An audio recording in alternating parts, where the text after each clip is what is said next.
Hey guys, Stokes here. Welcome back to another Trading Edge video. Thank you as always for joining. We did a killer job last week in the market, nailing 4 out of the 6 predictions that we made in the market. Really more than that, right? 4 were winners, 1 never completed, and 1 was break even. So it's kind of like 4 for 4 or 4 for 5, maybe? I don't know. However you want to count it, we did a good job, and hopefully we can come in and do another good job this week as I have another handful of trading opportunities to share with you. But before we get into that, we need to take a look at the economic calendar because we have a lot going on this week. Monday is going to be slow. Tuesday is going to be a little bit. Wednesday, however, is going to be our big day as we have our ADP non-farm employment change coming out for the dollar. We've got GDP news coming out for the dollar as well. We've got a Bank of Canada interest rate decision, which shouldn't really do too much, but the statement, as always, is what we need to pay attention to, that in the press conference. And then we have an interest rate decision for the Fed, again, which isn't expected to do much. But we do have the FOMC statement and the press conference, which may prove to drive the market a little bit wild. By the way, one last reminder, I will be taking part in a trading battle in the middle of this fundamental storm that is coming out. I don't know why I agreed to it, but we're doing it. If you want to check it out, I'd love for you to join us live. There's a link in the description box below where you can do so and either cheer me on or make fun of me as I embarrass myself. We've got Chinese PMI coming out later that day and a Bank of Japan interest rate decision. Again, no expected change, but monetary policy statement at some point. Japan's always sneaky about it. After that, we do have more news coming out for the dollar on Thursday, PCE, GDP for Canada, and finally Friday, which is the start of a new month somehow already, we are going to have our normal first Friday non-farm employment change, which historically is the news event that the market pays attention to the most, even if it isn't the most electric at all times. So now that I've given you all of that, let's take a look at what's happening in the market. We're going to start here with the euro dollar, and I may come back and revisit it later because I am recording this about 4:50 on a Friday, so the market hasn't closed yet, and the close of this candle is going to be very important. But similar to silver last week, we have another daily Chore setting up. If I bring these squiggly wigglies on, my EMAs, you're going to see that this final candle right here, this red one, is currently a daily Chore signal. Now I say currently because where it closes, there are some very specific rules for that and whether it's going to continue to make it a valid signal or not. But assuming that it is, once again, we're going to be looking for a stop loss right below the lows here. We're going to be looking for an entry right above the highs here. And we're going to be looking for a reward that is equal to the risk. And I'm brain farting right now because I can't find my risk reward tool. It's right in front of me. There we go. So we're going to be looking at something like this on the euro dollar for that daily Chore. That's going to be a retest of previous structure highs right here looking left. So worked out well for silver last week. Let's see if we can get another one on the euro dollar this week. Next up is the cable, the pound dollar. This is not a setup I'm super excited about, but it's been kind of the theme of this week in our training sessions. A head and shoulders pattern. And hopefully you guys can see it in front of you. If not, I will draw it in and make it crystal clear. We have our shoulder area right here, our retracement to our neck, our head up here, our retest of the neck, giving us a nice horizontal level.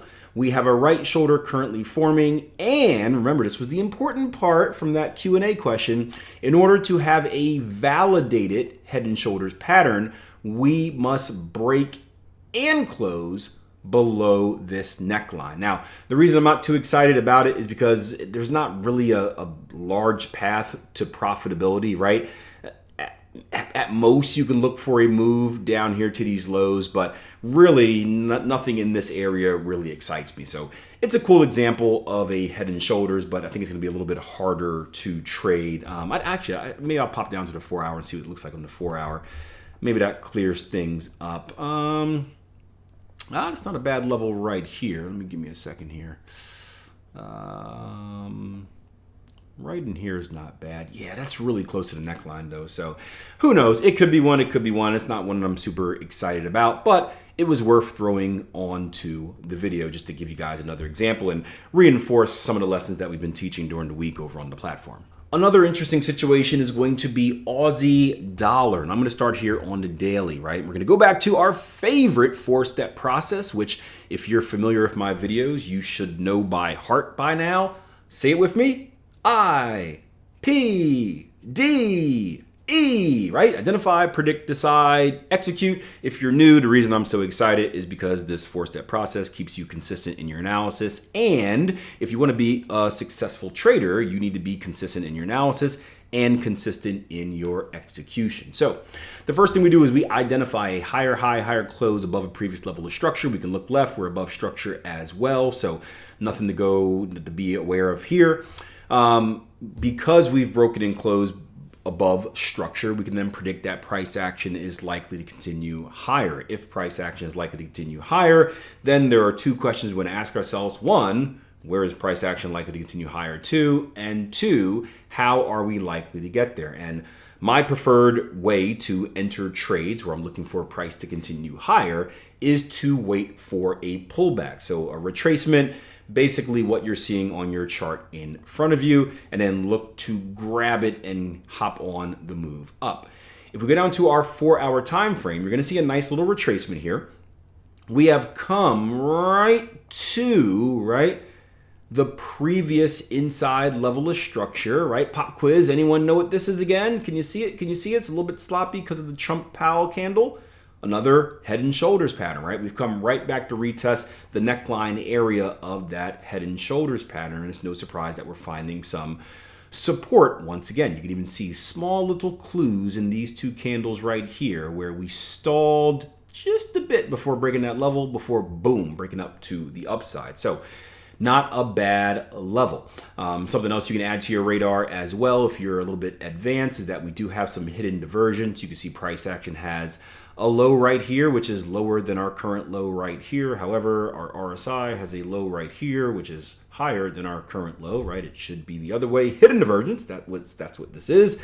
This is a positive signal clue that we could add to our bullish bias. The last thing you would need is a reason for entry. And we don't have it yet. I don't suspect that we'll get one by the end of the day because there's only 4 minutes left. And I don't think we're going to get a higher high, higher close. But if you watched the video I just put out yesterday, today is the same day that I'm recording this, but yesterday as the day that this is out on YouTube, right? Because it takes a while to edit and I won't have it out until Saturday. Anyway, we talked about different ways to enter V reversals. And a higher high, higher close is just one of them. Another one could be an inside bar break. And currently, this little guy right here would be an inside bar. So a bullish opportunity here on Aussie dollar. As always, me personally, because I'm not a trend continuation trader, I'm looking for a retest of the highs as being target 1. And then target 2, that's where we're going to go back up to our daily. Look for an extension. We can draw some fibs out and whatnot during a live room next week, but we should be looking for a move up to this area right up here. So nice little opportunity, potential opportunity on Aussie dollar. Speaking of potential opportunities, we have another potential trend continuation opportunity here on the pound New Zealand. As you can see, we have just violated a previous level of structure. We hit this level right here. We pushed down a little bit. We actually violated already. This is the second violation of it. And again, just like the last opportunity, we're looking for a pullback. So price still has a little bit of room to continue lower down to this zone right here. If we were to start the week with a little bit of a whoop, then we can look for a little bit of a heap down there and have a nice little bearish trend continuation trade. So short and simple here on pound New Zealand. So let's take a look at silver. This was a video that we looked at in last week's Trading Edge video with a nice little daily Chore candle right here, which boom, shot up and did us good. We then revisited it in one of the midweek videos showing you which areas we can look for a potential continuation, and there's 4 areas up here that we can shoot for. I want to visit this one more time and keep you guys updated because you seem to like silver. Silver has had a bearish week, mainly because gold has had a bearish end to the week, and there's more tariff talk that's going on, and safe haven stuff is whatever. The fact of the matter is we drew out 3 levels that we can look for potential continuation setups with silver. First was going to be right here. The second one is right in the level that we're currently trading at. You can see this line right here. This would be the actual zone that we're looking for. And the third one would be the lows. So we did not get the reversal at the first one. We are currently trading at the second one. We have a positive candle. I know it's a big red candle, which doesn't seem great, but what stands out to me is that tail to the downside. We did find some rejection, some buying pressure at that level, and currently we're putting in an inside bar. This isn't enough in its own right to be like, buy it right now, but it is some crucial pieces of the puzzle. So we'll probably see it on the open, and probably London traders, you lucky guys. You'll see it during your session perhaps, but this is what you have to deal with as a trend continuation trader, right? All of the glory comes from catching the big extension. If you want that big extension, sometimes you have to swing multiple times. Sometimes you have to be the trader that swings right here and misses, and swings right here again and misses, and then finally hops on right here and rides it up, right? That is just part of the deal. Typically, trend traders have a lower win percentage, but a massive risk reward. So you got to just weigh the pros and the cons. So just want to revisit silver. Nothing really new here, just an update of where we're at and the current hold at this mid-level of structure. Now let's head over to the Australian S&P. This was one that we looked at last week as well. We're looking for a pullback trade and a continuation right at this level. We got the move. We just came a little bit, right? And I'm talking a little bit, wrong tool, a little bit away from where targets would have been. So this is why it was a break-even trade, right? When it comes back, you don't be dumb and greedy. You cut your losses, you get out for break even. But you can still tap yourself on the back for making the right prediction. It just missed by a little bit. And again, welcome to trading. We have another potential setup now for a continuation, right? Still looking for a bullish continuation because we are in that type of mood, if you can look at this thing. This is going to be very similar to the setup that we took on Euro Yen, I guess about a month ago now, where we have a potential advanced pattern formation that is going to fall in line with that trend continuation trade. This is going to be a potential bat pattern. It's going to look something like this. This first move up is going to be our swing low to swing high. Our retracement right here to our 50%, not touching the 618, is going to be called our B leg. This move right here is going to be our C leg. And then if we push down to this 886, that is going to give us a decompletion, and that's going to complete at a pretty significant point in the market. Again, if we zoom out and look left, you can see how this level has held in the past. So this could be a deep retracement for someone that's looking to involve themselves in the trend continuation trade. And of course, this could just be a completion point for a bull bat in its own right. It's up to you, however you want to play it, but it's a pretty nice looking area there. Oil is next. If you remember last week, we took a look at oil. We were looking at this head and shoulders pattern right here. Bang, bang, bang, bang, bang, kaboom, right? Went up, and then we came all the way back down. I'm still interested in oil. This is an interesting one, right?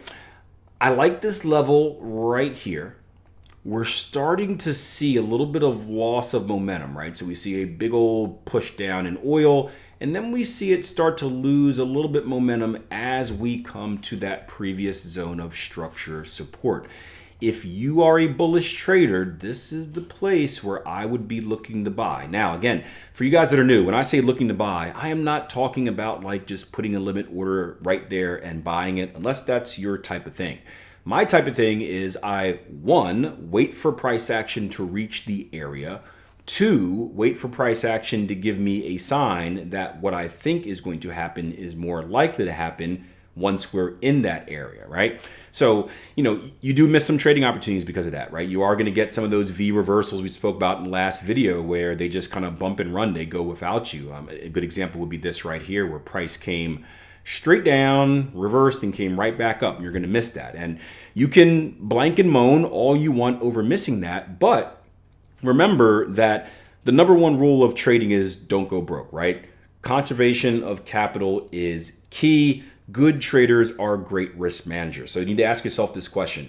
Would I rather be super aggressive and give myself more opportunities to enter the trade, but take on more risk of being in a trade that blows up in my face because it gave me no confirmation? Or would I rather be more conservative and put myself in a safer position where I avoid the trades that blow up right in my face because I didn't have any confirmation? But on the other hand, I may miss a few of the ones that kind of turn around right away. I'm pretty conservative in my approach, so I need to wait for confirmation. There is a balancing scale where the better the opportunity, the more aggressive you can be, the worse the opportunity, the more conservative you should be. But it is something to think about. But I say that because a lot of new traders, they look at this because, people are doing wild stuff on the internet where they're just clicking buttons and doing things. And, you're probably going to see some of that in Wednesday's FOMC thing. But remember, that is trading for a battle. That is trading for entertainment. I've done the thing before, and it is very boring when I'm in those type of deals. And it's like, hey guys, I need to wait for a higher high, higher close. And they're like, look, we only got 5 minutes. So just either enter or not. So you are going to see a more aggressive approach from me there. But just understand that in reality, I need to see a reason for entry. So once we get down to this level, that's what I would be looking for on oil. Let's talk about the Nikkei. And the Nikkei is interesting. And it's important to look at this from a higher time frame perspective first and foremost, because if we just zoom in our charts right here, we're screaming bullish breakout, and we're thinking trend continuation trade, trend continuation trade, trend continuation trade. But as we zoom out, we need to ask ourselves, are we really in a trend continuation state? And what I'm going to do is I'm going to bring my line right up to this area that we tested and held.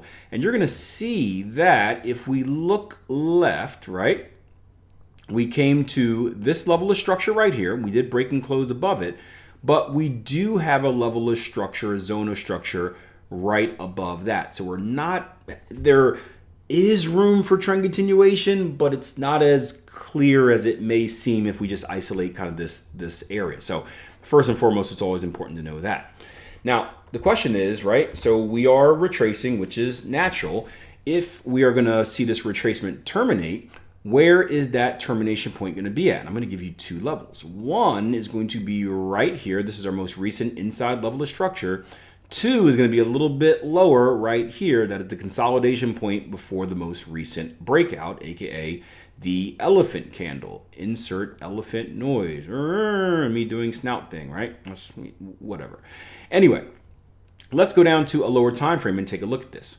And this means two things. We'll start from the trend continuation perspective, right? If you are a trend trader, right? I know we're getting signs of slowdown right here, but and we do have some battles in the past. I really think this lower level would be the first level you want to shoot for. So I would look for a retracement here and then a move back up. Or if that fails, like we spoke about before, your second shot comes in this lower zone. Now, on the other hand, if you are a counter trend trader, if you were saying, hey, we came up, got rejected at the higher level of structure, put in a nice lower low, lower close, then the same levels that we look for with our trend continuation traders, these zones, these are going to be the same levels that we anticipate price action going to. The only difference is where the trend trader, they're looking for areas to buy to get into a trade. A seller, they are looking for areas to buy, but to buy in order to get out of a selling trade. So these are going to be target areas. So the question you're asking yourself is there a way that I can get involved to the short side down to that level? Now, the interesting thing was this. Although this was the level that stood out for me first and foremost, when I took a look at the overall volume here, you're going to notice something very interesting, right? There is barely any volume at this level. And again, volume for me is synonymous with interest, meaning there's not a lot of interest there. And this could be a warning sign for the trend continuation trader where, again, if this isn't quote unquote one of the best trading opportunities, then you should be more cautious in your approach to getting involved, look for more confirmation, or just look for the lower level and say, F that, I'm not even going to pay attention to this level. But also, if you're the short trader, then this is maybe you're saying, hey, you know what, Akil? I'm going to pass up on this level as a whole. I'm not afraid of it. I'm going to shoot for targets down here at this level. And that can open up a lot more opportunity for that bearish trade. So a few things to consider here, especially when you kind of dig deeper into the details. Speaking of the details, if you're someone that's interested in learning what should be included in a trading computer, whether you're looking to buy one or looking to build your own, I've got a free trading computer guide for you to download that has all the details on everything that you need to know about trading computers. There's a link in the description box below, or just scan the code in front of you. Check it out. I've used it twice to educate myself on what is needed for my specific kind of duties in the market. One was kind of a minor device. My last one was a bigger device, as I was doing more things like recording videos, and I may or not have added a few monitors to my arsenal, but it was very helpful each time, and I want to forward it to you as a special gift. So check it out, and until next time, plan your trade your plan. Before you go, buy Jason Graystone's book, link in the description box below as well. Great read, very cheap. Kindle version is 99¢, paperback is $25. So yeah, just do it. It will be the best investment you've ever made. I want to be the best in the game, invest in my name, check no restraints, I'm obsessed with the pain, I ingest, I retain, assess and I change, possessed by the thought I'll be free one day from society's restraints, money, clout and fame, mud, disease, a plague, we all love to hate, have to play the game, have to make a name, all our insecurities are on display.